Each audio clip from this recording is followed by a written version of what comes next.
Bismillahirrahmanirrahim. Assalamualaikum warahmatullahi wabarakatuh.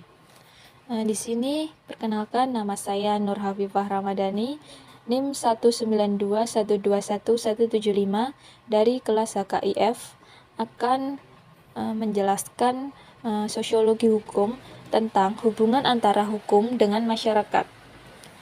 Pertama-tama saya akan menjelaskan apa arti dari sosiologi hukum. Kata sosiologi dapat dinyatakan sebagai ilmu yang mempelajari jaringan hubungan antar manusia, baik manusia dianggap sebagai makhluk individu maupun sekaligus sebagai makhluk sosial atau anggota masyarakat. Sedangkan kata hukum merupakan salah satu norma sosial yang dilengkapi dengan sanksi bagi para pelanggarnya dan keberlakuannya dipertahankan oleh penguasa. Jadi di sini dapat disimpulkan bahwa sosiologi hukum adalah salah satu spesialisasi sosiologi yang berusaha mengkaji keterkaitan antara aspek-aspek sosial dan aspek-aspek hukum. Keterkaitan tersebut merupakan keterkaitan yang bersifat hubungan timbal balik dan saling mempengaruhi produk hukum.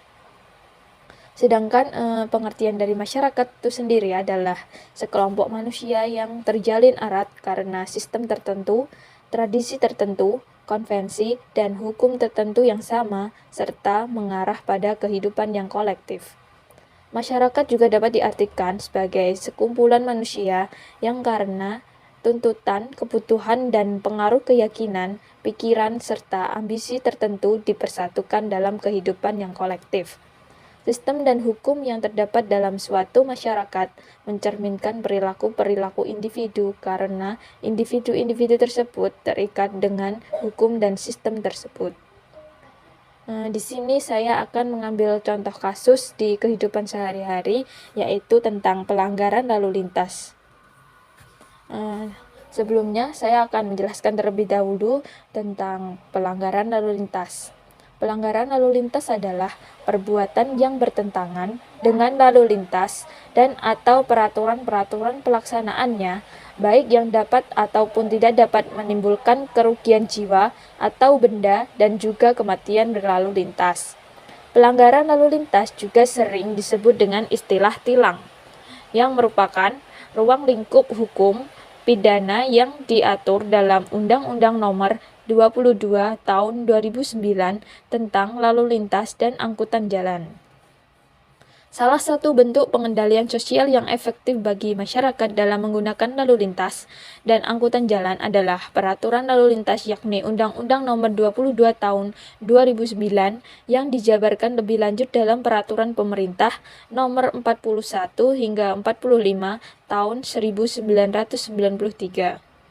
Peraturan lalu lintas dan angkutan jalan ini memiliki kekuatan untuk diterapkan karena memiliki sifat yang mengikat dan memaksa, yakni mempunyai sanksi bagi yang melanggarnya.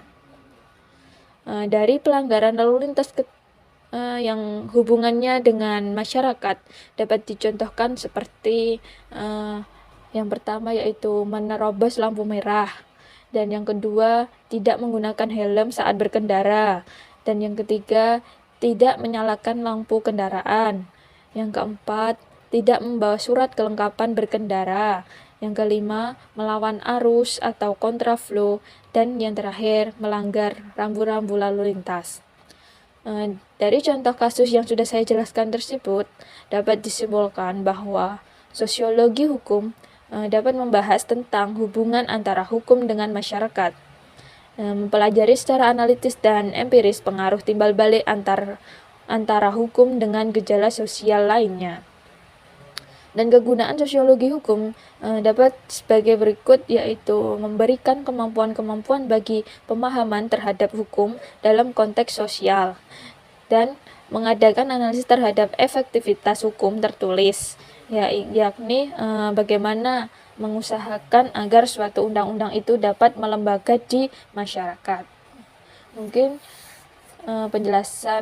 sedikit penjelasan dari saya, kurang lebihnya mohon maaf. Sekian, wassalamualaikum warahmatullahi wabarakatuh.